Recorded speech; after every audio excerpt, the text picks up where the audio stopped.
તો હવે વાત કરીશું મૂકબધિર સમાચારોની। પુરુષોત્તમ રૂપાલાના વિવાદિત નિવેદનને શાંત પાડવાની ભાજપની કવાયત। ક્ષત્રિય સમાજના આગેવાન સાથે ભાજપની ડેમેજ કંટ્રોલ બેઠકનું આયોજન થયું છે।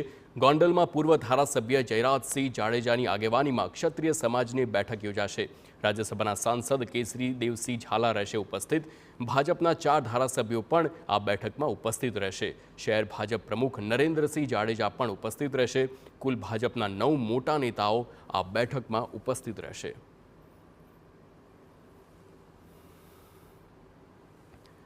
તો રાજ્યમાં અંગ દજાડતી ગરમી પડી રહી છે। અમરેલી અને સુરેન્દ્રનગરમાં તાપમાન પહોંચ્યું છે 40 ડિગ્રીએ। અમદાવાદમાં પણ તાપમાનનો પારો 40 ડિગ્રીએ પહોંચ્યો છે। ગાંધીનગર અને ખેડામાં 39 ડિગ્રી તો રાજકોટમાં પણ 39 ડિગ્રી તાપમાન છે। કચ્છ અને ડીસામાં પણ તાપમાનનો પારો 39 ડિગ્રીએ છે। ગરમીને પગલે રાજકોટ શહેરના રસ્તાઓ સુમસામ બન્યા છે। તો રાજકોટમાં છેલ્લા 48 કલાકમાં 44 લોકોને હીટ વેવની અસર થઈ છે। રાજકોટમાં 108ની ટીમ સતત ખડે પગે તૈનાત છે। આરોગ્ય વિભાગ દ્વારા લોકોને સાવચેત રહેવા અપીલ કરવામાં આવી છે। બિનજરૂરી ઘરની બહાર ન નીકળવાની પણ અપીલ કરવામાં આવી છે।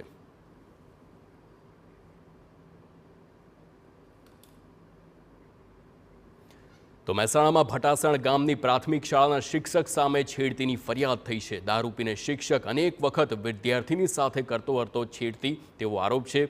ગ્રામજનોએ શિક્ષક અરુણ પરીખ વિરુદ્ધ ફરિયાદ નોંધી છે। ગ્રામજનોએ હોબાળો કરતા શિક્ષણ વિભાગે તપાસ હાથ ધરી છે। ટીપીઓએ સ્થળ પર પહોંચી નિવેદન લીધા છે। શિક્ષણ અધિકારીએ તપાસ બાદ યોગ્ય કાર્યવાહી કરવાની પણ ખાતરી આપી છે। શિક્ષકની બદલી સહિતના પગલાં પણ લેવાઈ શકે છે।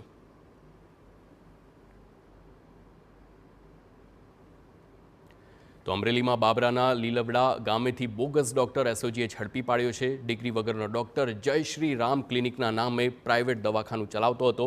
પોલીસે રેડ પાડી અને બોગસ ડોક્ટર પ્રતિક ગોંડલિયાને ઝડપી પાડ્યો છે। પોલીસે શખ્સ પાસેથી મેડિકલ સાધનો સહિતનો મુદ્દામાલ પણ કબજે કર્યો છે। તો પોલીસે શખ્સ સામે ગુનો નોંધી કાયદેસરની કાર્યવાહી હાથ ધરી છે।